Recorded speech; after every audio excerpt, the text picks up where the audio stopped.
I wasn't here at the last meeting when we talked about this and discussed about this. And it's unfortunate that the from district model, which we had, is not recognized. In talking to council members from our other cities here in the region, they've all shared with me that that was the best form because it made sure that all the council members work together as they represent the city. Moving from this by district model, as you know, I talk about this all the time, that I work for a nonprofit organization in Sacramento. I've got 3 locations, one in South Sac, one in Oak Park, and then one in Citrus Heights. Prior to that, I had 5 locations spread out around the city of Sacramento. And to get council members or representative who did not represent an area in which my office was in to come to my office to tour it was like pulling teeth. And to get them to even support it was even worse because it wasn't in their district. Now, I had an office in the city of Citrus Heights. The city of Citrus Heights at the time was an at-large system.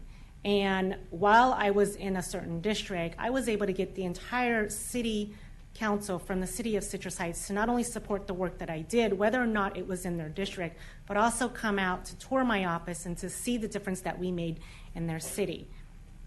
While I understand that we have to move towards this model because, as Councilmember Detrick had said, we do have a gun to our head. And this is bullying. And it's unfortunate because we have a lot of young people in this room, and I've got a 9-year-old daughter that I tell her to stand up to her bully. But in this situation here, and because of the issue that we have where we're being sued, we cannot stand up to this bullying. We have to let the bully win. And this is very unfortunate.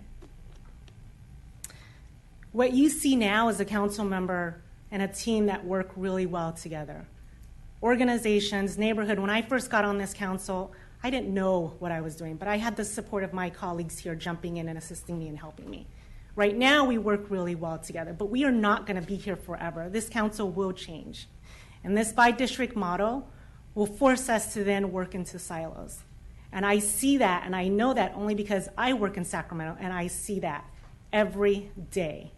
Every day, whenever I have to go to the city of Sacramento and ask for assistance or help or get support on a project or a program that I'm trying to run. And so it's unfortunate that we are moving into this new by-district model and this new by-district system. But I also wanted to say, Mr. Mayor, I watched the tapes, and you talked about this is the people's seat. And you are absolutely correct. The people should vote for each and every single one of this seat. But then you also talked about the appointments. And correct me if I'm wrong, but you left the school board in the middle of your term, which caused an appointment for the school board. And you left the middle of this term here, which also caused the appointment, which I went for, and I'm grateful for that. But because of that, we had to do the appointments, right? Because it was going to cost us money to run a special election. And so while I agree with you that this is the people's seat, you did cause 2 of the appointments that happened, not only in just this the city council, but also in the school board as well, too. And since then, there haven't been any other appointments in both the school or the city council. I will support this moving forward. I mean, we've already took a vote on it at the last meeting, but not because I think this is great for our city, but because I feel like, as Councilmember Detrick has said, we do have a gun to our head, and we are being bullied. And it's unfortunate, it really is, that we can't stand up to our bully. So I hear what you're saying, Councilmember Nguyen, but you know, this is not about me. It's about empowering the people to rise up. And I hear your argument, and I'm not saying it's invalid, but you know, the fact of the matter is, it is the law. And I will not. You know, I'm glad that you've said that you would be supporting this, but it's one of those things where it's the right thing to do. You know, and we may disagree on the reasons why, but I respect that.